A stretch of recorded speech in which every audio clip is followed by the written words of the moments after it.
Could everyone please put your hands together and welcome to the podium the Mayor of Medicine Hat, His Worship. Thank you so much for that intro, Sean. So welcome everyone, and thank you so much for this opportunity to speak today. It truly is my pleasure. Special thanks to the Rotary Club and Entrecourt for allowing for setting up this event. I actually considered becoming a Rotarian, but actually no one ever asked me to, so I had to default and become a Kinsman member.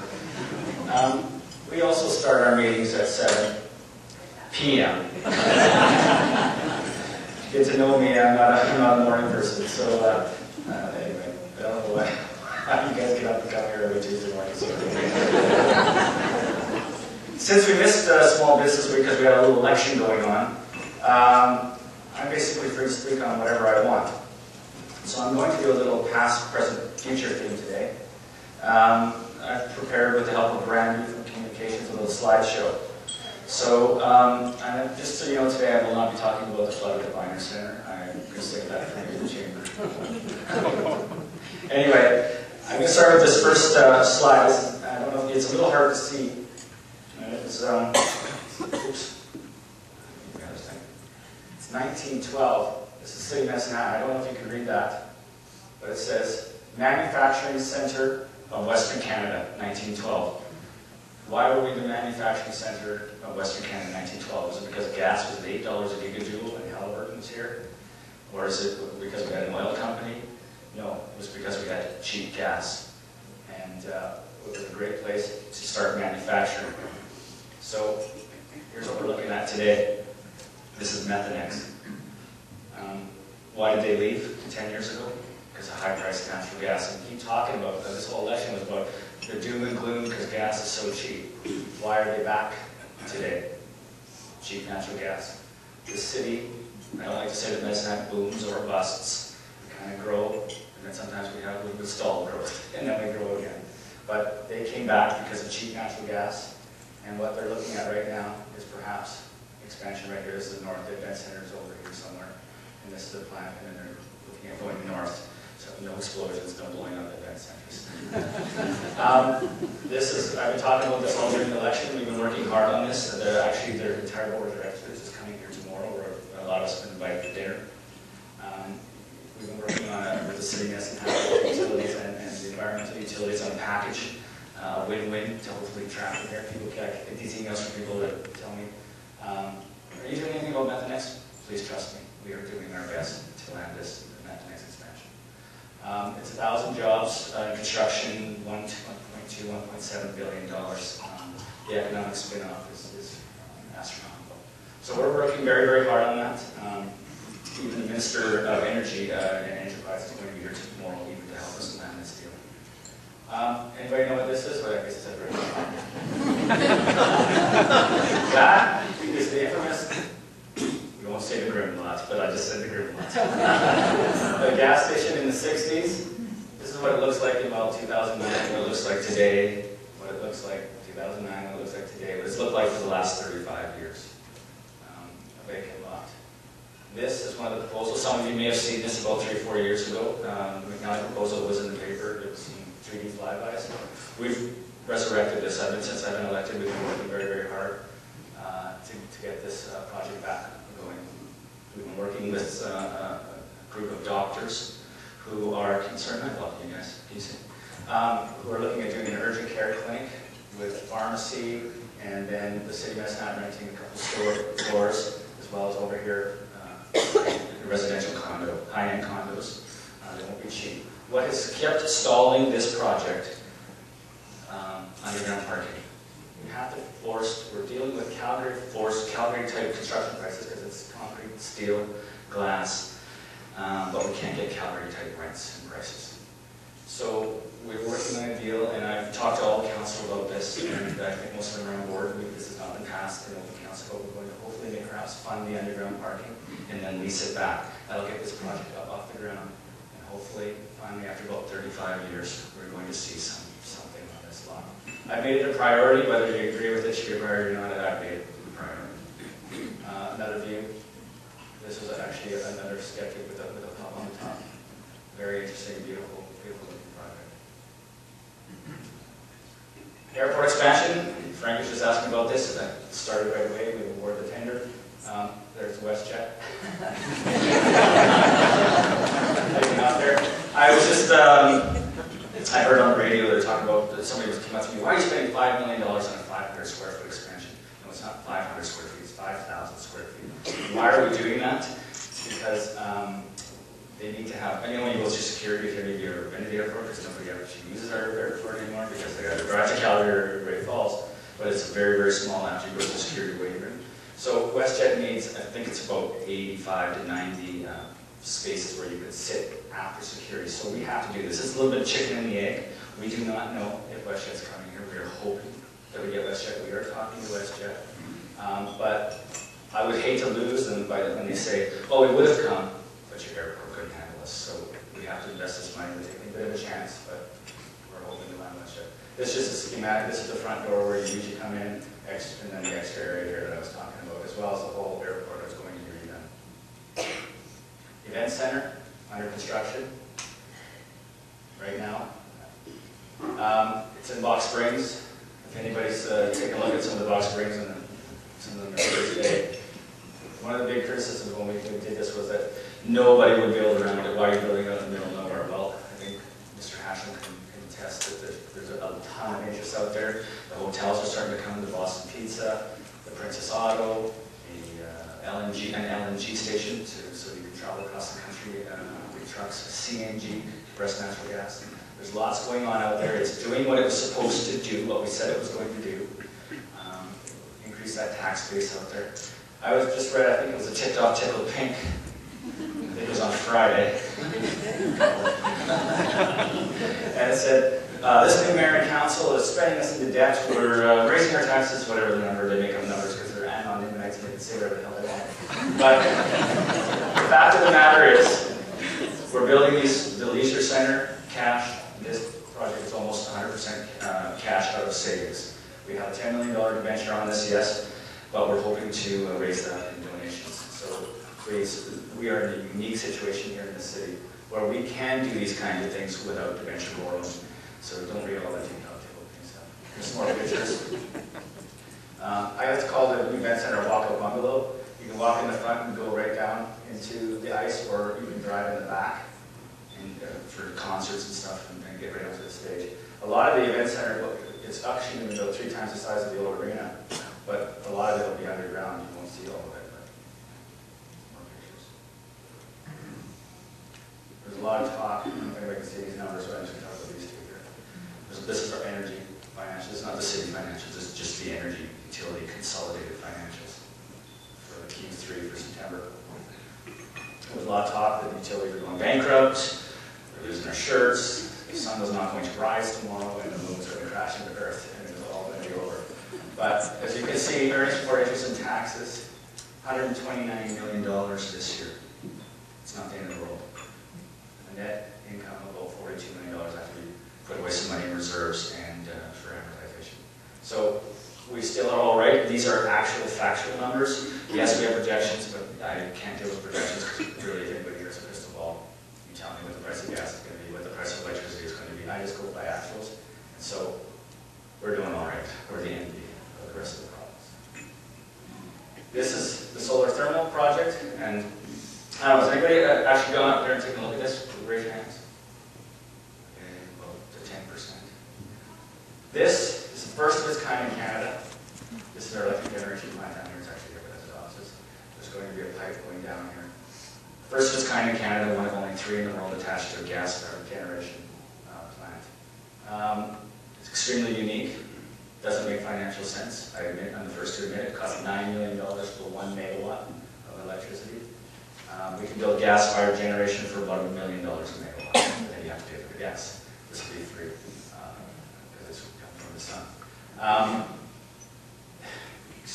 The province helped us with this. They gave us $6 million, and HATSMART, or our environmental program, put in the other $3 million. I took the Minister of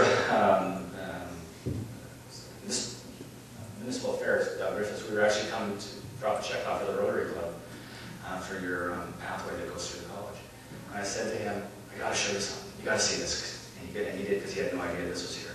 We went and I took him up here, and he was a kid in a candy store. He couldn't believe it. He was running up and down these lines, getting pictures taken with all the workers, tweeting it, whatever. And he had no idea, and they had given us $6 million to help build it. And so we were there so long, we actually ended up being late for the rest of the meetings during the day, so we couldn't get him out of there. But the first thing he said to me, and I didn't say this to him, he said, "This is a tourist attraction." I said, "Yes, that's actually one of the ways I tried to help sell this when we were going to build this." I believe, and with what we're going to do, I don't know where we're going to do it, we're going to build a little viewing area here. And I hope that every kid in southern Alberta has to get on the bus with a Lethbridge or Calgary and come take a look at this thing. It is that unique. And they have to take a look at it, and then they're going to go home and tell their parents what a progressive little city they just visited.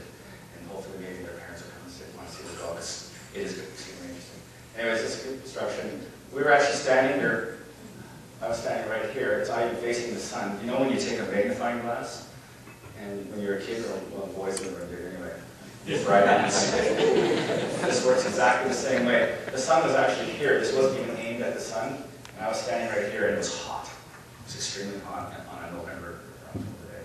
So this is going to work even in the winter. So there's rumors that it won't work in the winter. It will work in the winter, and we're going to prove that it will work in the winter at a higher latitude. This is our new wind farm. It starts construction in the spring. I love the irony of this picture. Does anybody see it? We got renewable energy, we got traditional carbon dioxide spewing into the atmosphere, burning gas. It's our past and our future. This is actually superimposed. I'm pretty sure this is what it will look like. You'll actually be able to see these turbines just about anywhere in Medicine Hat, almost even from the mall. But we've got 3 of them going up. We don't own them. A private company is building them, and we're going to buy all the electricity that they produce, about 6 megawatts. So 6 times that solar thermal thing I just showed you. And at the end of the 20 years, we'll own them, or we can just take them down, or the owner actually has to take them down. But we're going to buy all the electricity. It's called a power purchase agreement. And I don't know, I love the irony of the present and the future. Southridge Y. I campaigned pretty hard. I talked to the other councillors about this as something for the future. We have $1.5 million in our capital budget right now to donate to the Y. This is the pool in the south. This is the new Dr. Royal Wilson School in Notre Dame. I keep saying the south needs a pool. We've been promising them infrastructure because all of our infrastructure is actually going to the north right now. I've talked to other councillors, and I think most of them agree that, maybe not all, but I would rather give them the capital to help them build this and let them operate it, because the Y is a very efficient operator. They actually make a profit, and they're one of the most successful Ys in Canada. So I hope that we can help them get this project off the ground. It's beautiful. This is the white is basically what they want to do, the expansion. Pool with an raisable heat and goes up and down. So it's quite the project, and I hope we can help them get it done, and then we can walk away with them operating. This is the future location here. We see where this is, Trans-Canada Way, 13th Ave. We just bought this lot here for the fire station number 2. We had a fire service master plan that said we should build a 4th fire station. Fire stations are actually cheap to build, believe it or not. They're about $6 million. Fire stations cost $2.5 million to run with the firefighters. Alderman Turnbull, former Turnbull, spearheaded this and actually sent the firefighters pretty much back to the drawing board. Said, we can't afford a 4th fire station. See what you can do. So to the firefighters, to their credit, they came forward with a new plan, the new station number 2, which is on Dunmore Road. We decommissioned or sold, and then we'll build a new one here for about $6 million. They also use technology. So now just about every street light in the city of Medicine Hat, firefighters, and I think the police can know, they can turn green light. You can go green wherever they want to go.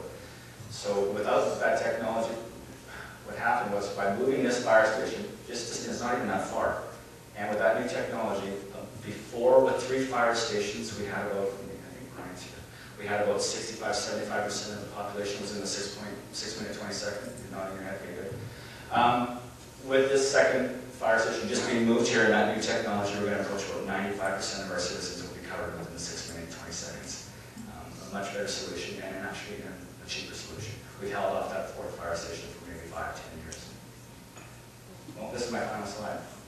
This is something I'm throwing out, hopefully after when we're mingling and we're talking, maybe you guys can give me your I had a friend of mine, I don't know if he's here today, I did it with an area structure plan. They've been done, City of Mason has probably done 3 or 4 area structure plans for Burnside.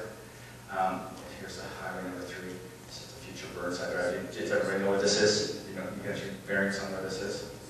The highway, Burnside, and here, over here is Equidale Regional Park. I'm just throwing this out. I've campaigned about the fact that we lack commercial on our river, and I would love to see, and I've also talked about Equidale Regional Park being inaccessible. This is a regular golf course. You can see Equidale Regional Park, but if you want to drive there, you've got to go 40 minutes later. So I would love to see us, there's been a lot of talk about our population now growing. We've lost a lot of our population to high-end communities like Desert Bloom or Dunmore, people moving to the county. If we had all that population staying in us now, we wouldn't have maybe had such a big election issue with the lack of population growth. I would love to see a high-end. I understand why we have mixed-use residential, R1, R2, R3 communities, but I would love to see this as strictly R1 community, commercial, and I'm throwing this out, a walking bridge and an RV park. So just some ideas for the future growth. If we get to Methanex, we're going to have to maybe go into some more zones and produce more residential. If we get another, I'm not going to say boom, but a growth area, or a growth time period. So that's it for my slideshow.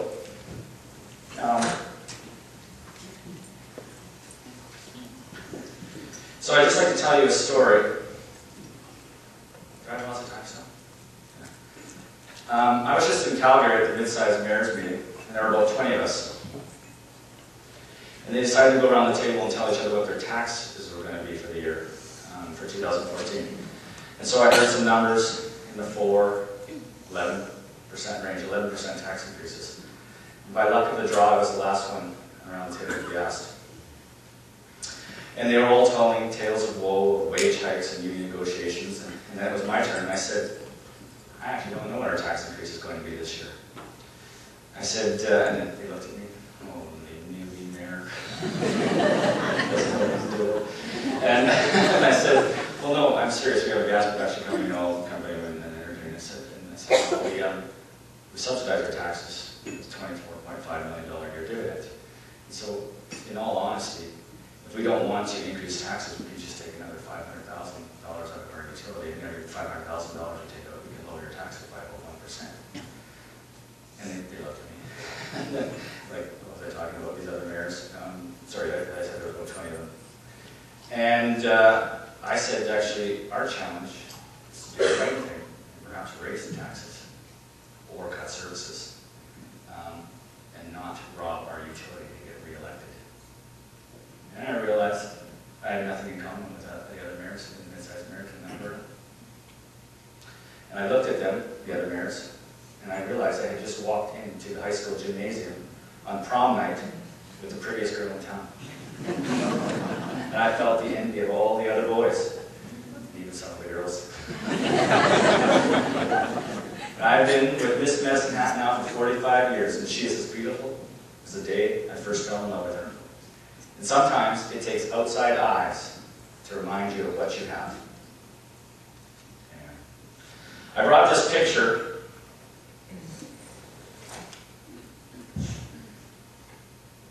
May you recognize this? Can you see this? This picture was taken 3 years ago. This is the City Council of 2010. I also brought this picture because, as I mentioned on the King's meeting, you never give a speech without a shield. So what I wanted to point out with this picture was, and if you can see it, there are only 2, rough and less. Where are you? Oh, there you are. Only 2 councillors returned, and then myself. I got moved up a little bit. So I just wanted to thank these other gentlemen who have moved on and gave their service to this community, especially Mr. Kelly here, who probably had more, almost had more experience than my entire new council combined. He's gone now. So I just wanted to point that out. As well, I was thinking the other day, and I wanted to, how many councillors can you stand up, or even my old ones? Well, we got 3 years here. So I was trying to think of some words to describe each of the new council, and so this is what I've noticed about them in the last 4 weeks.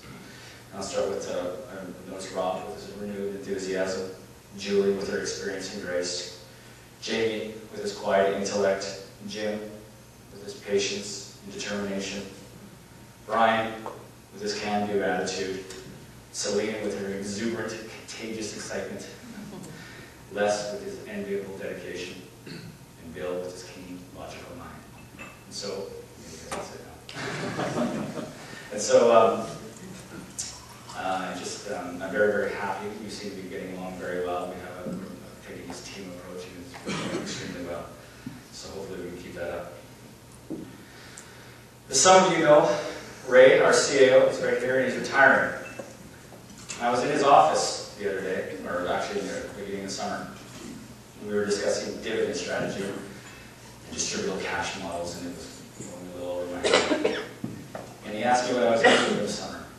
And I told him I'd be walking the paths, memorizing poetry, believe it or not, and forcing my boys to do the same. And they thought there'd been some sort of hellish punishment because I made them walk and learn poetry. And without a beat, he looked at me and he said, "Have you read If lately?" And I said, "If." I said, "I read it in my childhood, but I can't quite remember it now." And he looked at me and he said, "Read it." And so when Ray tells you to read it, you do. And so I went home, I Googled it, and I memorized it that day. And If is a poem by Rudyard Kipling, who also gave us our namesake called Howl for a Basement. It is a poem about an honorable politician, one that Kipling admired above all others. It is an example of stoic British upper lip. A politician that gets kicked in the head, then kicked while he's down, then lied about, and he gets back up, and he faithfully serves those that have just kicked him without ever complaining. It was also a gift to his son on how to be a great man. So this is for you, Ray. If you can keep your head when all about you are losing theirs and blaming it on you, if you can trust yourself when all men doubt you, and make allowance for their doubting too, if you can wait, not be tired by waiting, and being lied about, don't feel lies. And being hated, don't give way to hating. And do not look too good, nor talk too wise. If you can dream without making dreams your master, if you can think without making thoughts your aim, if you can meet with triumph and disaster, treat those two impostors just the same. If you can bear to hear the truth you've spoken, twisted by knaves to make a trap for fools, or see the things you gave your life to broken, stoop, build them up with worn-out tools. You can take one heave of all your wings and risk them on the turn of pitch and toss and lose, and start again from your beginnings, and never worry about your loss. You can force your heart and nerve and sinew to serve your turn long after they are gone, and so hold. When there is nothing left within you except the will which says to them, hold on. If you can talk with crowds and maintain your virtue, or walk with kings, nor lose the common touch. If neither foes nor loving friends can hurt you, if all men count with you, but none too much. If you can fill the unforgiving minute with 60 seconds worth of distance, run. Yours is the earth, and everything that's in it. And, which is more, you'll be a man, my son.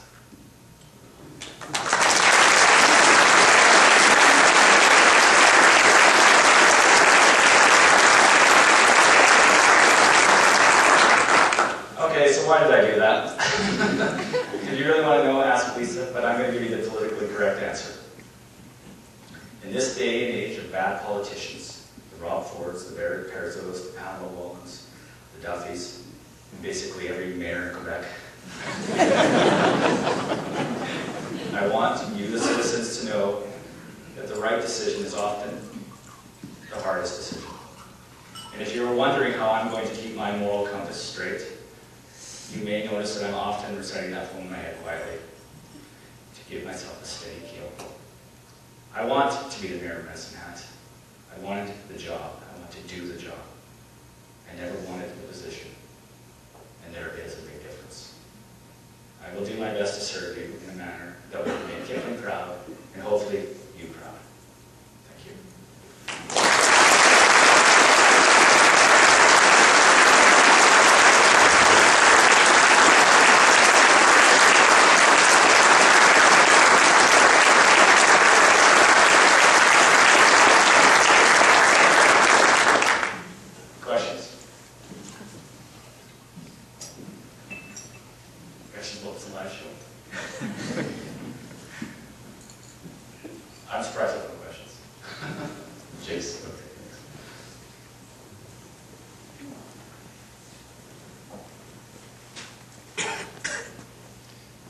microphone here, is this on? Is this on now? If not, maybe you can hear me nonetheless. Okay, I'll turn it off. First of all, thanks for joining our Rotary Club here this morning. I appreciate that we have the opportunity year after year to welcome our mayor and spend this early morning breakfast together. As a regular Rotarian of this club, I myself wonder why I get up this early. I think caffeine might have a part to play. Thank you. I think it's fairly simple, fairly reasonable to recognize the correlation, the connection between tourism and economic development, just the growth and the benefit that it impacts our community. So I guess my question would be, would you agree that the City of Medicine Hat, we have an abundance of opportunity, an abundance of offerings in the tourism spectrum, community-wide, but that potentially as stakeholders, each and every one of us in Medicine Hat, we might have a challenge ahead of us to better champion, to better celebrate, to better inform our neighbors, our friends, our family, our citizens, both here in Medicine Hat and throughout the province, throughout the country, and throughout the world, so that we can see some of that growth continue to take place in a greater way. So you're talking about local citizens? Absolutely, yeah. Yeah, and I couldn't agree with you more. We have an abundance of things. We actually have a report that said we had the most ice per capita. And that was a bad news story. And I was like, that's a good news. And I was thinking, in Lethbridge, they're reading that, they're going, Medicine Hat has the most ice. What are we doing wrong? Why can't we be more like Medicine Hat? So, and I've always said that, the mayor is just one person. Of course, they are the ambassador for the community, but every single one of you, all 61,000 are ambassadors. So you should get to know your city, know everything that it has to offer, and then tell it to the world.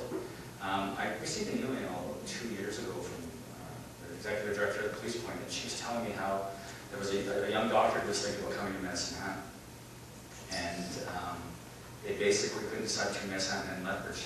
The point came out Medicine Hat, they ended up coming here. And then about 2 weeks later, they discovered Police Point Park. And they had actually told people that they were interested in parks and walking, but somebody had never shown them Police Point. And they sent an email to the executive director saying, I wouldn't have to flip a coin if I thought you had Police Point Park. My decision would have been made. So we just need to get the word out. We are a little bit, as Canadians, we don't boast, and as Hatters, we don't boast.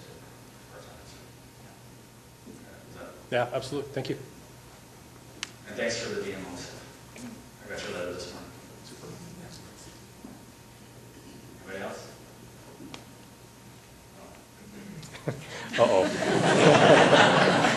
Actually, mine's going to be pretty light. One of the big things I found through my time being privileged enough to serve with the Chamber is that you hear a lot of talk about perception. And one of the big things that we've kind of, in the past, we did a lot of things talking on a negative perception. We did it to ourselves. We used terms like the forgotten corner. I would ask you, what kind of message would you do to kind of help, and you did a great job presenting that today, to help us go and get a little more inspired, to kind of rally together as a community, to really do a good job of being those ambassadors, to kind of change that perception. Because I think that's one of our worst enemies as a community. We have the resources. We have so much. We are the envy. I agree with that. What kind of messaging would you give to those that are the can't-do people? That's a good point. As I said, everybody should be an ambassador, and even if you've had the trouble with City Hall, a development permit, and you're mad about that, you can take that out with City Hall. As soon as you leave our borders, as soon as you leave the city of Medicine Hat, you don't talk about problems that you have, because those problems exist everywhere. Lethbridge has them, Calgary has them, everybody has them. So you should just, I have no trouble, and I hope I came across in my speech, my love for this city.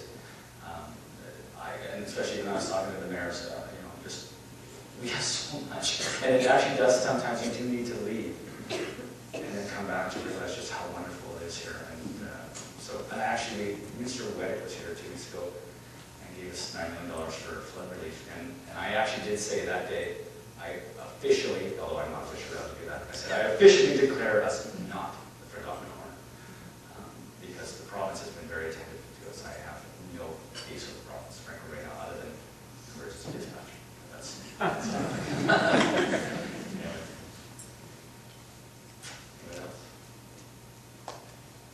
If you don't have any questions, I'll do another poem.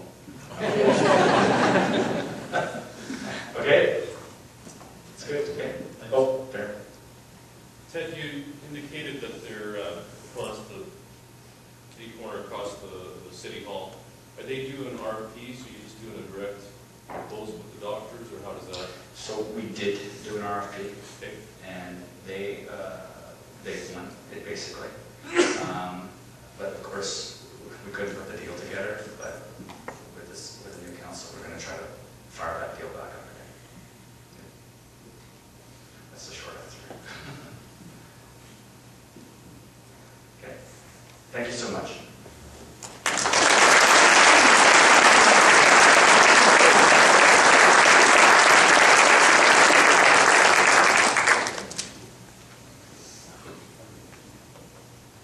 Thank you very much. As a person who left Medicine Hat and came back, I can certainly agree with you that sometimes the grass seems greener other places, and we need to appreciate where we are here in Medicine Hat.